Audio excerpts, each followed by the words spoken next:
സുവിശേഷം 6-ാം അധ്യായത്തിൻ്റെ കണ്ടിന്യൂഷനാണ്. നമ്മൾ വെളിപ്പെടുവാനുള്ള തേജസ് വിചാരിച്ചാൽ ഈ കാലത്തിലെ കഷ്ടങ്ങൾ സാരമില്ല എന്ന് ഞാൻ എണ്ണുന്നു. ഹല്ലേലൂയ. സൃഷ്ടി ദൈവപുത്രന്മാരുടെ വെളിപ്പാടിനെ ആകാംക്ഷയോടെ കാത്തിരിക്കുന്നു. സൃഷ്ടി ദൈവത്വത്തിൻ്റെ ദാസത്വത്തിനുള്ള വിടുതലും ദൈവമക്കളുടെ സ്വാതന്ത്ര്യം പ്രാപിക്കുമെന്നുള്ള ആശയോടെ മായയ്ക്ക് കീഴ്പ്പെട്ടിരിക്കുന്നു. മനഃപൂർവ്വമായിട്ടല്ല, അതിനെ കീഴ്പ്പെടുത്തിയവൻ്റെ കൽപ്പന നിമിത്തമത്രേ സർവ്വസൃഷ്ടിയും ഇന്നുവരെ ഈറ്റുനോവോടെ ഞെരങ്ങിക്കൊണ്ടിരിക്കുന്നു എന്ന് നാം അറിയുന്നുവല്ലോ. ഹല്ലേലൂയ. ആത്മാവെന്ന ആദ്യദാനം ലഭിച്ചിരിക്കുന്ന നാമും നമ്മുടെ ശരീരത്തിൻ്റെ വീണ്ടെടുപ്പായ പറഞ്ഞേ പുത്രത്വത്തിന് കാത്തുകൊണ്ട് ഉള്ളിൽ ഞരങ്ങും. അപ്പോൾ നമ്മുടെ ഞരക്കം എന്തിനാ? ആത്മാവെന്ന ആദ്യദാനം. പരിശുദ്ധാംശം പ്രാപിച്ചു കഴിഞ്ഞവർക്ക് ആത്മാവെന്ന ആദ്യദാനം ലഭിച്ചു. ഇനി നമുക്ക് കിട്ടേണ്ട എന്താ? രൂപാന്തര ശരീരം, പുത്രത്വം. ആത്മാവെന്ന ആദ്യദാനം ലഭിച്ചിരിക്കുന്ന നാം ശരീരത്തിൻ്റെ വീണ്ടെടുപ്പായ പുത്രത്തിന് കാത്തുകൊണ്ട് ഉള്ളിൽ ഞരങ്ങും. അത് ആർക്കാ കിട്ടുന്നതെന്ന് ചോദിച്ചാൽ, യോഹന്നാന്റെ സുവിശേഷം 6-ാം അധ്യായത്തിൻ്റെ 55-ാം വാക്യത്തിൽ എഴുതിയിരിക്കുന്ന എൻ്റെ മാംസം സാക്ഷാൽ ഭക്ഷണവും എൻ്റെ രക്തം സാക്ഷാൽ പാനീയവുമാകുന്നു. ദൈവവചനം ഭക്ഷിക്കുകയും ആത്മാവിനെ പാനീയം ചെയ്യുകയും അങ്ങനെ വിശുദ്ധമായി ജീവിക്കുന്നവർക്ക് മാത്രമേ എന്ത് കിട്ടത്തുള്ളൂ? ദൈവരാജ്യം. സ്വത്രം. അവർക്ക് ആ ഞരങ്ങിക്കൊണ്ടിരിക്കാൻ പറ്റത്തുള്ളൂ. ആത്മാവെന്ന ആദ്യദാനം ജനിപ്പിക്കുന്ന നാമം ശരീരത്തിൻ്റെ വീണ്ടെടുപ്പായ പുത്രത്വത്തിന് കാത്തുകൊണ്ട് ഉള്ളിൽ ഞരങ്ങുന്നു. ആത്മാഭിഷേകം നമുക്ക് കിട്ടി. ഇനി നമ്മുടെ ലക്ഷ്യം രൂപാന്തര ശരീരം, പുത്രത്വം. കർത്താവ് വരുമ്പോൾ കഷ്ടതയില്ലാത്ത, കണ്ണുനീരില്ലാത്ത, ദുഃഖമില്ലാത്ത, മുറവിളിയില്ലാത്ത, മരണമില്ലാത്തൊരു ശരീരം. ഇപ്പോഴെന്തുണ്ട് ഇവിടെ? എല്ലാം ഉണ്ട്. മേൽപ്പറഞ്ഞ എല്ലാം ഉണ്ട്. എല്ലാവരും നമ്മൾ കഷ്ടത അനുഭവിക്കുക, രോഗങ്ങൾ അനുഭവിക്കുക. കോവിഡ് വന്നവരുണ്ട്, വരാത്തവരുണ്ട്. കോവിഡ് വരാത്തവർക്ക് മാരകമായ രോഗങ്ങൾ വന്നവരുണ്ട്. രോഗത്തിൽ കിടക്കുന്നവരുണ്ട്, രോഗത്തിൽ മരിച്ചുപോയവരുണ്ട്, രോഗത്തിൽ കിടന്ന് പുളയുന്നവരുണ്ട്. രോഗത്താൽ പിടിപെട്ടവർ ഇഷ്ടം പോലെ കോടിക്കണക്കിന് ജനം പോവുകയാണ്. ഈ രോഗം അങ്ങനെ വന്നു? പാപനിമിത്തം രോഗം വന്നു. മനുഷ്യനെ ദൈവം സൃഷ്ടിച്ചത് രോഗമില്ലാത്ത അവസ്ഥയില്ല. ദൂതന്മാരുടെ ദൂതതുല്യമായ ശരീരത്തോടെ സൃഷ്ടിച്ചത്. ദൂതന്മാർക്ക് രോഗം ഉണ്ടാവും. അരുത് എന്ന് പറഞ്ഞ കൽപ്പന ലംഘിച്ചു കഴിഞ്ഞപ്പോൾ പറിച്ചു നിന്ന് പാപികളായി, രോഗികളായി. ഇപ്പോൾ 969 വർഷം ജീവിച്ചിരുന്ന മധുശലേഹ് പാപം ചെയ്തപ്പോൾ എത്ര വയസ്സായി? 120 വയസ്സായി ചുരുങ്ങിയ ആയുസ്. അതിനുള്ള കാരണം എന്താ? മനുഷ്യൻ തനിക്ക് ബോധിച്ച ഏവനെയും ഭാര്യമാരായെടുത്തു, ബോധിച്ചവരെടുത്തു. അതിൻ്റെ അർത്ഥം ബോധിച്ചതുപോലെ നടക്കുക. ഇന്നത്തെ വാട്സപ്പും ടെലഗ്രാമും ഇൻസ്റ്റഗ്രാമും പിന്നെ കുറേ പരിപാടികളുണ്ട് ഈ മൊബൈലിൽ. ഇത് മുഴുവൻ നരകത്തിൻ്റെ സന്തതികൾ വെച്ച് കളിച്ചുകൊണ്ടിരിക്കുക. ദൈവമക്കളെ, നമ്മളാരും ഇതിൻ്റെ കെണിയിൽ പെട്ടുപോകരുത്. വളരെ നമ്മൾ സൂക്ഷിക്കുക. നമുക്ക് മൊബൈൽ നല്ലതാണ്, അത് വളരെതായ നിലയിൽ ഉപയോഗിച്ചുകൊള്ളുക. തെറ്റായ കാര്യങ്ങൾക്ക് വേണ്ടി അത് ഉപയോഗിക്കരുത്. അശുദ്ധമായതൊന്നും തുടരുത്. വിട്ടുപോരുവിൻ. അശുദ്ധമായതൊന്നും തുടരുത്. അവർ തങ്ങളുടെ കൈപ്പണിയിൽ സന്തോഷിച്ചുകൊണ്ടിരുന്നു എന്ന് ആരുടെ പ്രസംഗത്തിൽ പറഞ്ഞു? സ്തേഫാനോസിൻ്റെ പ്രസംഗത്തിൽ പറഞ്ഞു. അവർ തങ്ങളുടെ കൈപ്പണിയിൽ സന്തോഷിച്ചുകൊണ്ടിരുന്നു. ഈ മൊബൈൽ മനുഷ്യൻ്റെ കൈപ്പണിയാണ്. അത് സന്തോഷിച്ചുകൊണ്ടിരിക്കുകയും ഒരാളൊന്നുമല്ല, കോടാനുകോടി ജനം ജോലിക്ക് പോകാതെ കിടന്ന് ഓരോ കാര്യങ്ങൾ കണ്ടുകൊണ്ടിരിക്കും. മടിയന്മാരായി, അലസന്മാരായി. ചെറുപ്പക്കാരായ പെൺകുട്ടികൾ, പുരുഷന്മാർ ഇതൊക്കെ കണ്ടുപിടിച്ച് അങ്ങോട്ടും ഇങ്ങോട്ടും സ്നേഹിച്ച് അവസാനം വല്ല കയറയിലോ കുപ്പിയിലോ ഒക്കെ എന്ത് ചെയ്യുക? തീരുക ചെയ്യുന്നത്. അതുകൊണ്ട് എന്നെ കേൾക്കുന്ന പ്രിയപ്പെട്ടവരെ, ഈ ദൈവവചനം നമ്മൾ ഭക്ഷിക്കണം. എന്നെ തിന്നുന്ന, ഇനി 57-ാം വായിക്കാം. അല്ല 55 വായിക്കാം. എൻ്റെ മാംസം സാക്ഷാൽ ഭക്ഷണവും എൻ്റെ രക്തം സാക്ഷാൽ പാനീയവുമാണ്. എൻ്റെ മാംസം തിന്നാതെ എൻ്റെ രക്തം ചെയ്യുന്നവൻ എന്നിൽ കുടിക്കുകയും ചെയ്യുന്നവൻ, എൻ്റെ മാംസം തിന്നുകയും എൻ്റെ രക്തം കുടിക്കുകയും ചെയ്യുന്നവൻ എന്നിലും ഞാൻ അവനിലും വസിക്കും. ജീവനുള്ള പിതാവ് എന്നെ അയച്ചിട്ട് ഞാൻ പിതാവിൻ മൂലം ജീവിക്കുന്നത് പോലെ എന്നെ തിന്നുന്നവൻ എൻ മൂലം ജീവിക്കും. അതതിൻ്റെ പ്രത്യേകത. കർത്താവിനെ ഭക്ഷിക്കുന്നവൻ കർത്താവ് മൂലം ജീവിക്കും. എന്നെ തിന്നുന്നവൻ എൻ മൂലം ജീവിക്കും. അടുത്ത് സ്വർഗത്തിൽ നിന്ന് വന്ന അപ്പം ഇതാവുന്നു. സ്വർഗത്തിൽ നിന്ന് ഇറങ്ങി വന്ന അപ്പം ഇതാവുന്നു. പിതാക്കന്മാർ തിന്നുകയും മരിക്കുകയും ചെയ്തതുപോലെ അല്ല, ഈ അപ്പം തിന്നുന്നവർ എന്നേക്കും ജീവിക്കും. അടുത്ത് അവൻ കഫർനാഹൂമിൽ ഉപദേശിക്കുമ്പോൾ പള്ളിയിൽ വെച്ച് ഇത് പറഞ്ഞു. ഇനി അടുത്ത 60-ാം വാക്യം വായിച്ചു നിർത്തിക്കുക. അവന്റെ ശിഷ്യന്മാർ പലരും ഇത് കേട്ടിട്ട് ഇത് കഠിന വാക്ക്, ഇത് ആർക്ക് കേൾപ്പാൻ കഴിയും എന്ന് പറഞ്ഞു. ഇവിടെ നിന്ന് ചിന്തിക്കേണ്ട കാര്യം ഇവിടെ ഇത്രയും കാര്യങ്ങൾ, ആത്മീകമായ യാഥാർത്ഥ്യങ്ങൾ. സ്വർഗത്തിൽ നിന്ന് ഇറങ്ങി വന്ന അപ്പം ഞാനാകുന്നു, എന്നെ തിന്നുന്ന എന്മൂലം ജീവിക്കും, എൻ്റെ മാംസം ചിന്നി എൻ്റെ രക്തം കുടിക്കുകയും ചെയ്യുന്നു ജീവിക്കുന്നൊക്കെ സനാതന സത്യം, സ്വർഗീയ സത്യം എല്ലാം കർത്താവ് അങ്ങോട്ട് തുറന്നു വെച്ചപ്പോൾ ഈ ശിഷ്യന്മാര് ഈ അപ്പം തിന്ന് പിന്നെയും പിറ്റേ ദിവസം കിട്ടുമെന്ന് പറഞ്ഞ ശിഷ്യന്മാര് എന്താ പറയണേ? ഇത് കഠിനമാണ്. ഇത് ആർക്ക് കേൾപ്പാൻ കഴിയും? ചില പറയുന്നിട്ടില്ലേ, പാസ്റ്റർ ഇന്ന വിഷയം എടുത്ത് പ്രസംഗിക്കുന്നു പറഞ്ഞിട്ടില്ലേ? ചില സഭകളിൽ അങ്ങനെയുണ്ട്. നല്ല കാശുള്ള അച്ചായൻ പറയും പാസ്റ്റർ ഇത് പ്രസംഗിച്ചാൽ മതി കേട്ടോ. അത് കേട്ടില്ലെങ്കിൽ എന്താ പറ്റും? പാസ്റ്റർ അട്ടപ്പാടിയിൽ ട്രാൻസ്ഫറാണ് 3 വിശ്വാസികളുടെ അടുത്ത്. ഇത് പേടിച്ച് ഈ പാവങ്ങൾ എന്ത് ചെയ്യും? കളഞ്ഞിട്ട് പോകാൻ പാടില്ല ഇവർക്ക്. എന്തിനാ ഇവരുടെ വാക്ക് കേൾക്കുന്നത്? ഇവരുടെ വാക്ക് കേൾക്കാതെ കർത്താവിൻ്റെ വാക്ക് കേൾക്ക്. മത്തായിയുടെ സുവിശേഷം 17-ാമത്തെ എൻ്റെ അടുക്കൽ വന്ന് എൻ്റെ ഈ വചനങ്ങളെ കേട്ട് ചെയ്യുന്നവൻ പാറമേൽ വീട് കൊടുത്ത ബുദ്ധിയുള്ള മനുഷ്യനോട് തുല്യനാകുന്നു. വൻമഴ ചൊരിഞ്ഞു, നദികൾ പൊങ്ങി, കാറ്റടിച്ചു, ആ വീടിന്മേൽ അലച്ചു, അത് വീണില്ല. എന്താ കാര്യം?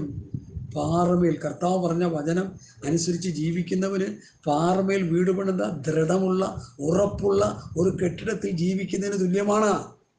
അവരൊന്നും സംഭവിക്കില്ല. എൻ്റെ വചനം കേൾക്കാതെ ജീവിക്കുന്നതിന് എന്ത് പറ്റും? മണലിൽ മേൽ വീട് പണിയുന്നു. നമ്മൾ ആരിൽ വീട് പണിയുന്നു? എൻ്റെ വചനം കേൾക്കാതെ വല്ലവരുടെയും വചനം കേട്ട് ജീവിച്ചാൽ നമ്മൾ അവിടെ വീട് പണിയുന്നു, മണലിൽ മേൽ. പ്രതികൂലം വരുമ്പോൾ, പ്രശ്നം വരുമ്പോൾ, പോരാട്ടം വരുമ്പോൾ തകർന്ന് തരിപ്പണമായി പോകും. അതിൻ്റെ അർത്ഥം നിത്യമായ നാശത്തിലേക്ക് പോകും. ഈ മകളെ നമ്മളിത് മനസ്സിലാക്കി. ഈ അധ്യായം വായിച്ചുകൊണ്ടിരുന്നപ്പോൾ എനിക്കിത് പറയണമെന്ന് എൻ്റെ ഉള്ളിലിരുന്നുണ്ട്. ആരോടും പറയണമെന്ന്. അതായത് ഞായറാഴ്ച പത്രോസിൻ്റെ ലേഖനം മാറ്റിവെച്ച് ഇത് പറയാനായിട്ട് നമ്മൾ എടുക്കാനുള്ള കാരണം, പ്രസംഗിക്കാനെടുക്കാനുള്ള കാരണം, ഇത് കഠിന വാക്ക്, ഇത് ആർക്ക് കേൾപ്പാൻ കഴിയുമെന്ന് പറഞ്ഞു. ശിഷ്യന്മാർ ഇത് തമ്മിൽ പെരുവിറുത്തു. സ്തോത്രം. ശിഷ്യന്മാർ തമ്മിൽ പിറുപിറുത്തു. ഈ പിറുപിറുത്ത ശിഷ്യന്മാർ ആരാണ്? അല്ല, കേൾക്കാൻ വന്നവര്, അപ്പം തിന്നാൻ വന്നവര്, അടയാളം കാണാൻ വന്നവര്. അങ്ങനെ ഇത് വചനം അങ്ങനെ പഠിക്കണം. നമ്മൾ തെറ്റിച്ചു കളയരുത്. ആ നേരത്തെ അപ്പം തിന്നാൻ വന്നില്ലേ? അടയാളം കാണിക്കാൻ. അതാ പറഞ്ഞത്, അടയാളം കാണാനും അപ്പം തിന്നാനും വന്ന ഒരു കൂട്ടരില്ലേ? അത്ഭുതങ്ങൾ കണ്ടപ്പോൾ ഇവനൊരു പ്രവാചകൻ എന്ന് പറഞ്ഞവരില്ലേ? നീ ഞങ്ങൾ രാജാവായിട്ടിരിക്കണമെന്ന് പറഞ്ഞവരില്ലേ? ഇവർ രാജാവായിട്ടിരുന്ന എന്നും തിന്നാലോ, കട്ടപ്പാടുകൾ വേണ്ടല്ലോ. അവന്റെ പ്രജകളായിട്ട് ജീവിക്കാമല്ലോ. എന്നെ കേൾക്കുന്ന പ്രിയപ്പെട്ടവരെ, യാഥാർത്ഥ്യം നമ്മൾ മനസ്സിലാക്കണം. ഇത് കഠിന വാക്ക്, ആർക്ക് കേൾപ്പാൻ കഴിയുമെന്ന് പറഞ്ഞു. ശിഷ്യന്മാർ അതിനെ ചൊല്ലി പിറുപിറുക്കുന്നത് യേശു തന്നിൽ തന്നെ അറിഞ്ഞു. യേശു അതറിഞ്ഞു. അറിഞ്ഞിട്ട് എന്ത് ചെയ്തു? മനുഷ്യപുത്രൻ ഇരിക്കുന്നിടത്തേക്ക് കയറിപ്പോയാലോ? മനുഷ്യപുത്രൻ മുമ്പേ ഇരിക്കുന്നിടത്ത് കയറിപ്പോകുന്നത് നിങ്ങൾ കണ്ടാലോ? ജീവിപ്പിക്കുന്നത് ആത്മാവാകുന്നു, മാംസം ഒന്നിനും ഉപകരിക്കുന്നില്ല. എന്നിട്ടാണ് കർത്താവ് പറഞ്ഞത്, ഈ മാംസം എന്ന് പറഞ്ഞാൽ അവർ ഭക്ഷിച്ച ആഹാരത്തെ നമുക്ക് അവിടെ കണക്കാക്കാം. അങ്ങനെ ജീവിപ്പിക്കുന്നത് ആത്മാവാകുന്നു, മാംസം ഒന്നിനും ഉപകരിക്കുന്നില്ല. ഞാൻ നിങ്ങളോട് സംസാരിച്ച വചനങ്ങൾ ആത്മാവും ജീവനുമാകും. നമുക്ക് കിട്ടുന്ന ഇറച്ചിയും, കാടയിറച്ചി മാംസമല്ലേ? കാടയിറച്ചി തിന്ന ഇസ്രായേൽ മക്കള് അവർ മരുഭൂമിയിൽ മന്ന തിന്നിട്ടും മരിച്ചുപോയല്ലോ. എന്ത് കഴിച്ചാലും മരിച്ചു. മരിക്കാതിരിക്കേണ്ടതിന് സ്വർഗം നിറങ്ങിയുണ്ട് ജീവന്റെ അപ്പം ഞാനാണ്. അതാ ഞാൻ നിങ്ങളോട് സംസാരിച്ച വചനങ്ങൾ ആത്മാവും ജീവനും. പെന്തക്കോസ്ത് സമൂഹം മറന്നുപോയൊരു വാക്യമാണ് യോഹന്നാന്റെ സുവിശേഷം 6:63. ഇത് ഈ വാക്യം സഭയിൽ പ്രസംഗിച്ച് ദൈവവചനം ഭക്ഷിക്കുകയും ആത്മാവിനെ പാനം ചെയ്യുകയും ചെയ്യണമെന്ന് പ്രസംഗിച്ച് അവരെ ആ അനുഭവത്തിലേക്ക് നടത്തുന്നില്ലെങ്കിൽ ദൈവരാജ്യത്തിൻ്റെ പടിവാതിൽ കാണാൻ ആർക്കും കഴിഞ്ഞു എന്ന് വരികയില്ല. വചനം ഭക്ഷിക്കണ്ടേ? ഇപ്പം പുറമെ ഒരു മനുഷ്യനുണ്ട് ഫ്രാൻസിസിന്, നല്ല ഹെൽത്തി മേൻ. ഇരുപം ബ്രാഞ്ചിൽ നിന്നൊക്കെ വിളിക്കപ്പെടുന്നു അവിടെ. പേര് ഹലോ ഹെൽത്തി മേനാണ്, നല്ല കാര്യം. വള്ളമൊക്കെ പടക് ഈ പൊന്തുമറിയാൻ നേരത്ത് എടുത്ത് മറിച്ചിട്ട് ചാടി വരണമെങ്കിൽ ആരോഗ്യം വേണം. ഞാനും നിങ്ങളാണെങ്കിൽ വെള്ളം കുടിച്ച് മീൻ ചാവുന്ന പോലെ ചത്ത് പൊങ്ങും അവിടെ. ഞങ്ങളൊക്കെ ആണെങ്കിലോ ആരോഗ്യം ഉണ്ടെങ്കിലേ പറ്റുള്ളൂ. അതുകൊണ്ട് നിങ്ങൾക്ക് ആരോഗ്യമുണ്ട്. പക്ഷെ അകത്തെ മനുഷ്യൻ, നിങ്ങളിൽ കാണുന്ന പുറമേയുള്ള മനുഷ്യന് ദൈവമായിട്ട് ബന്ധമില്ല.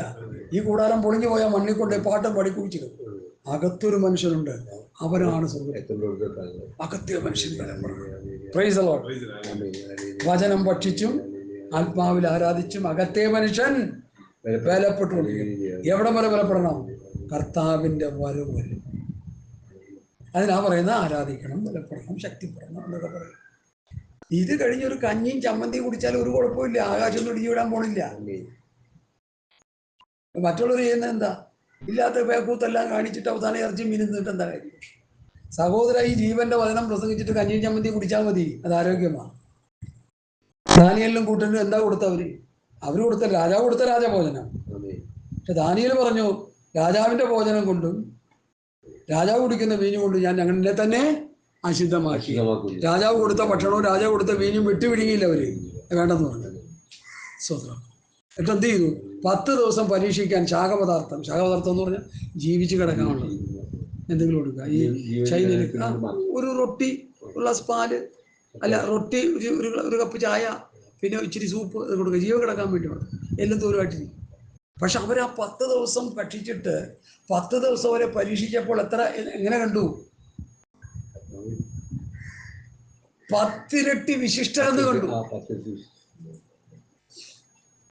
വചനം പറയണ അടുത്ത് 10 ഇരട്ടി വിശിഷ്ടരായിട്ട് കണ്ടു.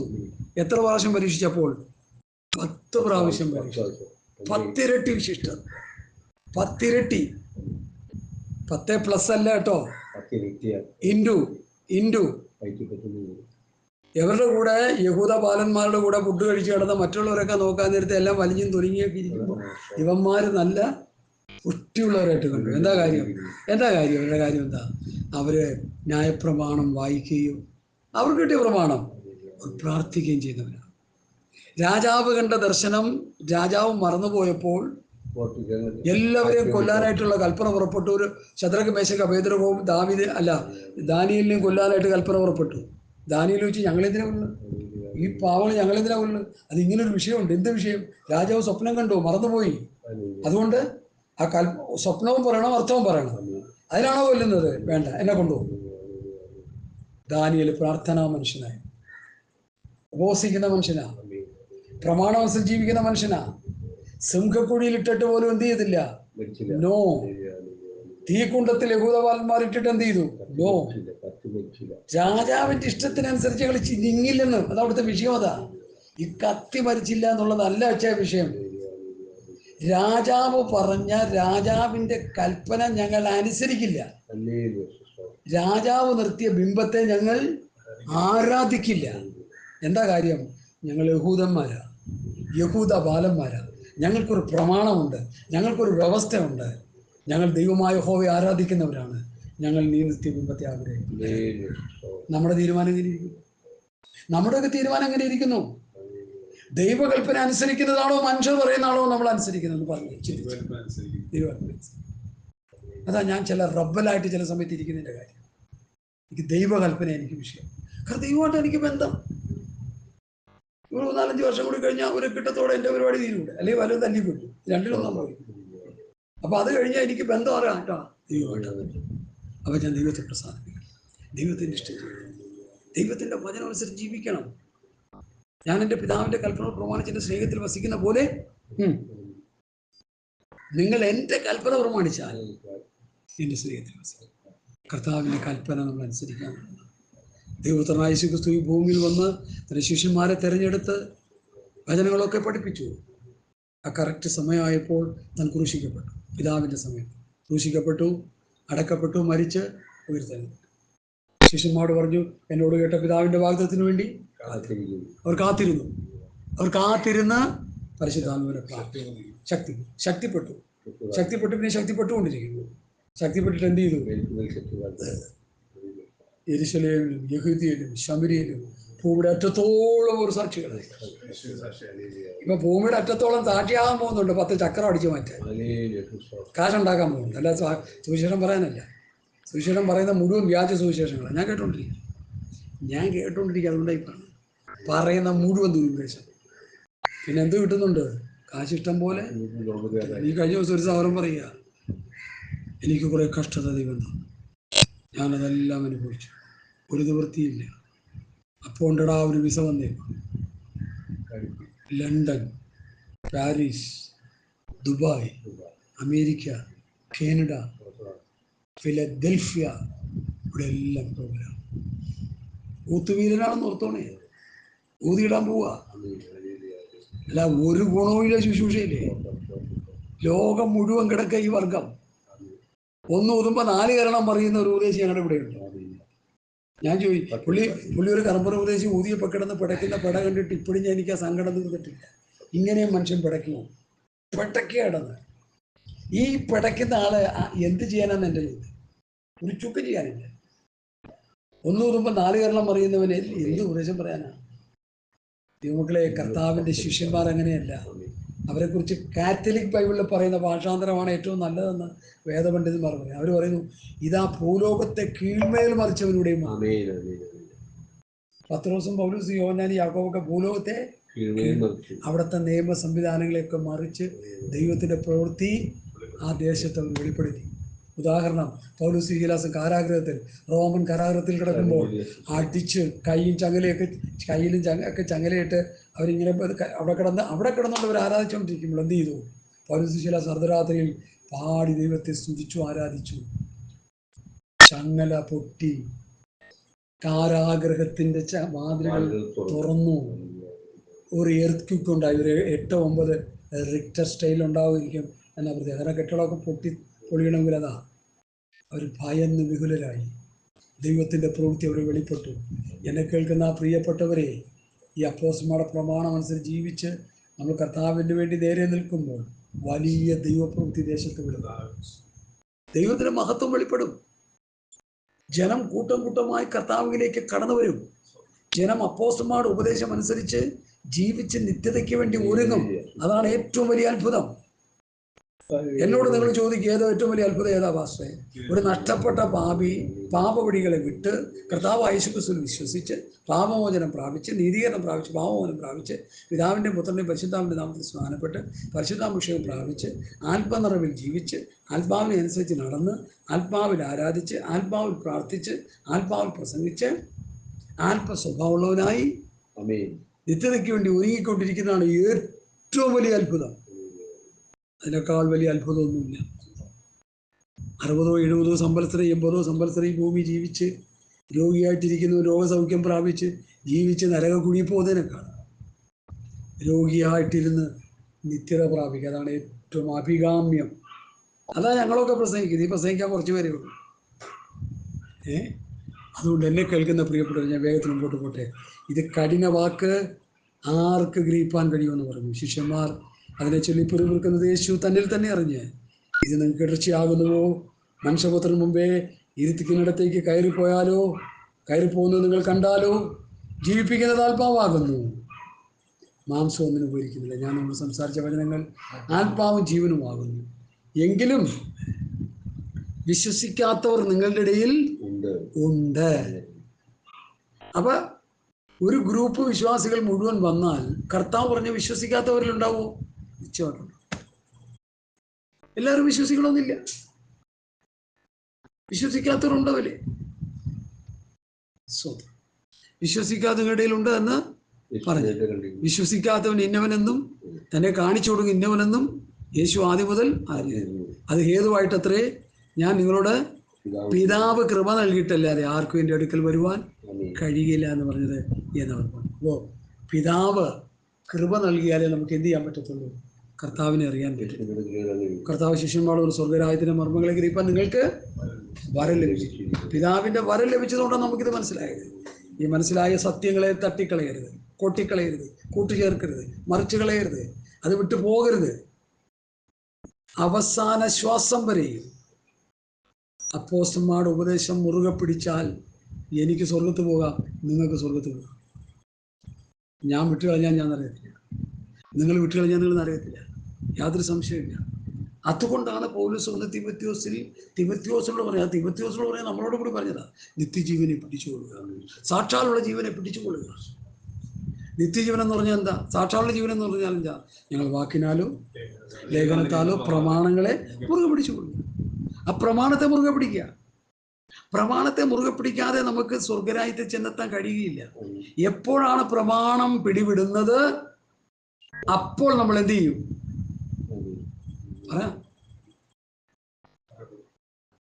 നമ്മൾ ദൈവകൃപയിൽ നഷ്ടപ്പെട്ടു പോകും. മരണത്തിലേക്ക്, ആ ശാരീരിക മരണമാ, അതിലൂടെ ആ നരകത്തിലേക്ക് പോകും. ശാരീരിക മരണത്തിൽ പെടുമെന്നുള്ളത് അല്ലല്ലോ വിഷയം. ഇവിടുത്തെ ആത്മമരണമാണല്ലോ നമ്മുടെ വിഷയം. അപ്പൊ അതുകൊണ്ട് സാക്ഷാലുള്ള ജീവനെ പിടിച്ചു, നിത്യജീവനെ പിടിച്ചു കൊള്ളുക. കൃപ നൽകി, പിതാവ് കൃപ നൽകിയിട്ടല്ലാതെ ആർക്കും അടുക്കൽ വരുവാൻ കഴിയില്ല എന്ന് പറഞ്ഞത് എന്നവൻ പറഞ്ഞു. അന്ന് മുതൽ അവൻ്റെ ശിഷ്യന്മാർ പലരും പിൻവാങ്ങിപ്പോയി. ഈ പിൻവാങ്ങിപ്പോയ ശിഷ്യന്മാർ ആരൊക്കെയാണ്? ഞാൻ ഇങ്ങനെ പറഞ്ഞുതരാം. അവൻ രോഗികൾ ചെയ്യുന്ന അടയാളങ്ങളെ കണ്ടിട്ട് ഒരു വലിയ പുരുഷാരം അവൻ്റെ പിന്നാലെ ചെന്നു. ആ ഗ്രൂപ്പ് വലിയ പുരുഷാരം 6:2 പിന്മാറിപ്പോയത്. അന്ന് മുതൽ ഒരു വലിയ ഗ്രൂപ്പ് പിന്മാറിപ്പോയി. ആരാ? രോഗശാന്തി പ്രാപിച്ചവരും ഭൂതശാന്തി പ്രാപിച്ചവരും അപ്പം തിന്നവരും അങ്ങനെ ഭൗതിക അനുഗ്രഹങ്ങൾ കർത്താവെന്ന് പ്രാപിച്ചവരെല്ലാം പിന്മാറിപ്പോയി. ആരും അവൻ്റെ ഒപ്പം സഞ്ചരിച്ചില്ല. ഇന്നും ഈ പ്രസന്റ് സമയത്തും ആത്മീക കൂട്ടായ്മയാണെന്ന് പറഞ്ഞ് കൂടി വരുന്നത് മുഴുവൻ രോഗശാന്തിക്കും ഭൂതശാന്തിക്കും അത്ഭുതങ്ങളും അടയാളങ്ങളും വീര്യപ്രവൃത്തികളും പിന്നെ ഇതിനൊക്കെ വേണ്ടിയാ. എന്നാൽ ഈ അത്ഭുതങ്ങൾ അടയാളങ്ങൾ അനുഭവിക്കുന്നവരോട് യേശു പറയുന്നത് എന്താ? 7:21 വായിച്ചേ. സ്വർഗ്ഗരാജ്യത്തിൽ കിടക്കുക. അത് കഴിഞ്ഞതിന് ശേഷം കർത്താവേ കർത്താവേ നിന്റെ നാമത്തിൽ നിങ്ങൾ പ്രവചിക്കുകയും നിന്റെ നാമത്തിൽ ഭൂതങ്ങളെ പുറത്താക്കുകയും നിന്റെ നാമത്തിൽ വളരെ വീര്യപ്രവൃത്തികൾ പ്രവർത്തിക്കുകയും ചെയ്തില്ലയോ എന്ന് പലരും ആ നാളിൽ എന്നോട് പറയും. അന്ന് ഞാൻ അവരോട്, ഞാൻ ഒരു നാളും നിങ്ങളെ അറിഞ്ഞിട്ടില്ല, അധർമ്മം പ്രവർത്തിക്കുന്നവരെ എന്നെ വിട്ട് പോകുവിനെന്ന് തീർത്തും പറയും. യേശുവിന്റെ നാമത്തിൽ സൗഖ്യമാകാന്ന് പറഞ്ഞപ്പോ സൗഖ്യമായി. ഇപ്പൊ ഈ പുള്ളികൾ പറയണ എന്താ? നിന്റെ നാമത്തിലാണ് ഞങ്ങൾ സൗഖ്യമാക്കിയത്, നിന്റെ നാമത്തിലാണ് ഞങ്ങൾ ഭൂതങ്ങളെ പുറത്താക്കിയത്. കാര്യമൊക്കെ ശരിയായിരിക്കും. ഞാനല്ല, ഞാൻ അറിഞ്ഞിട്ടില്ല നിങ്ങളെ. ചിന്തിച്ചു നോക്കി. ചിന്തിച്ചു നോക്കി. എൻ്റെ നാമത്തിൽ നിങ്ങൾ ചെയ്തു, പക്ഷെ ഞാൻ അറിഞ്ഞിട്ടില്ല. അപ്പൊ ആര് ചെയ്തു ഇത്? സാത്താൻ. നിങ്ങൾ വടക്കേ ഇന്ത്യയിൽ ചെല്ല്, ഒരു വട്ടപാത്രത്തിൽ കുറെ ഭസ്മവും കുറെ നാണയത്തുട്ടുകളുമായിട്ട് ആൾക്കാർ ഇരിപ്പുണ്ട്. ഈ 3 വിരലും കൊണ്ട് ഇങ്ങനെ കുറി വെച്ചിട്ട് ഇങ്ങനെ പറിച്ചിട്ടുണ്ട് അവർ നെറ്റിയിൽ. രോഗം, കല്യാണം, വീട് വെപ്പൻ, പിന്നെ മടങ്ങിപ്പോയ മകൻ മടങ്ങി വരവ്, പിന്നെ ഇങ്ങനെ മനുഷ്യ ജീവിതത്തിലെ എല്ലാ പ്രശ്നങ്ങൾക്കും പരിഹാരം അവരുടെ ഉണ്ട്. അവിടെ ചെന്ന് അവർ പറയും കുറേ മന്ത്രങ്ങളൊക്കെ ചെയ്ത് അവർ പറയുക ഇത്ര ദിവസത്തിനുള്ളിൽ കാര്യം നടന്നു കഴിഞ്ഞിട്ട് കാശ് തന്നാൽ മതി. നമ്മുടെ വാസന്മാർ പ്രാർത്ഥിച്ചിട്ട് അപ്പം കാശും മേടിച്ച് താലം വിടും, പിന്നെ മഷിയിട്ട് നോക്കിയാൽ കാണത്തില്ല, പിന്നെ വിളിച്ചാൽ ഫോൺ എടുക്കത്തില്ല. പരിധിക്ക് പുറത്ത്. ഈ നമ്പർ നിലവിലില്ല. അല്ലെന്ന് ഇത് മൊബൈലിൽ തന്നെ അവർ ചിലത് ചെയ്തു വെക്കും, വിളിച്ചാൽ കിട്ടാതിരിക്കാൻ. അതറിയോ? എനിക്കറിയില്ലെന്ന്. നമുക്ക് ഈ ചെയ്യുന്ന പോലെ ഡോണ്ട് ഡിസ്റ്റർബ് അല്ല, വേറെ പല ഓപ്ഷൻസ് ഒക്കെ ഉണ്ട്. ഇതിൽ കുറേ ആപ്പുകളുണ്ടെന്നേ. മനുഷ്യനെ ആപ്പിലാക്കാനുള്ള സകല ആപ്പും ഇതിലുണ്ട്. മനുഷ്യനെ നരകത്തിൽ എത്തിക്കാനുള്ള സകല ആപ്പും മൊബൈൽ ഫോണിലുണ്ട്. ഞാനത് മനസ്സിലാക്കിയാണ്, അതുകൊണ്ട് പറയാം. അതുകൊണ്ട് എന്നെ കേൾക്കുന്ന പ്രിയപ്പെട്ടവരെ, ഈ അപ്പം തിന്നവരെല്ലാം അവസാനം പറയുകയാണ്, ഞങ്ങൾക്ക് എന്ത് ചെയ്യാൻ പറ്റത്തില്ല, ഇത് വചനം ഞങ്ങൾക്ക് അനുസരിക്കാൻ പറ്റും. ഇത് കഠിന വാക്കാണ്. അന്ന് മുതൽ അവൻ്റെ ശിഷ്യന്മാരിൽ പലരും പിൻവാങ്ങിപ്പോയി, പലരും അവനോടുകൂടി സഞ്ചരിച്ചില്ല. ആകയാൽ യേശു പന്തിരുവരോടെ എന്താ പറഞ്ഞു? അവരോട്, ശിഷ്യന്മാരോട് എന്ത് പറഞ്ഞു? നിങ്ങൾക്കും പൊയ്ക്കൊള്ളുവാൻ മനസ്സുണ്ടോ? ഞങ്ങൾ ആരുടെ അടുക്കൽ പോകും? എന്താ കാര്യം? നിത്യജീവന്റെ മൊഴികൾ. ദൈവമക്കളെ, നിത്യജീവന്റെ മൊഴികൾ യേശു കർത്താവിലേ ഉള്ളൂ. അതാണ് പൗലോസ് ഞാൻ കർത്താവിൽ നിന്ന് പ്രാപിക്കുകയും നിങ്ങൾ കേൾപ്പിച്ചു തരികയും ചെയ്തെന്തെന്നാൽ. അല്ല അത്ഭുത അടയാളങ്ങളൊന്നുമല്ല. കർത്താവിൻ്റെ മേശ വെളിപ്പാട് പ്രാപിച്ചു എന്നുള്ളത് ശരി. കർത്താവിൽ നിന്ന് പ്രാപിച്ച വചനങ്ങൾ, വെളിപ്പാടുകൾ പ്രാപിച്ച വചനങ്ങൾ ഗലാത്യർ 1:11-12 ഗലാത്യർ 1:11-12 ഞാൻ വായിച്ച് കേൾപ്പിച്ചു തരാം. പൗലോസ് പ്രാപിച്ച വചനങ്ങൾ, സഹോദരന്മാരെ, ഞാൻ അറിയിച്ച സുവിശേഷം മാനുഷമല്ല എന്ന് നിങ്ങളെ ഓർപ്പിക്കുന്നു. ഞാനത് മനുഷ്യരോട് പ്രാപിച്ചിട്ടില്ല, പഠിച്ചിട്ടുമില്ല. ബൈബിൾ കോളേജിൽ പഠിച്ചിട്ടില്ല, പ്രാപിച്ചിട്ടുമില്ല. പിന്നെ എവിടെ നിന്ന് പ്രാപിച്ചു? യേശു ക്രിസ്തുവിൻ്റെ വെളിപ്പാടിനാൽ അത്രേ പ്രാപിച്ചു. ഇന്ന് പ്രാപിക്കുന്ന മുഴുവൻ വെളിവുകളാണ്. അതെന്തിനാണ് ഞാനങ്ങനെ പറഞ്ഞത്? ഈ പൗലോസ് പ്രാപിച്ച വെളിപ്പാടിൻ്റെ ഉള്ളിൽ നിന്നുള്ള വെളിപ്പാടേ നമുക്ക് കിട്ടാൻ പാടുള്ളൂ. അല്ലാത്ത മുഴുവൻ വെളിവുകേടുകളാണ്.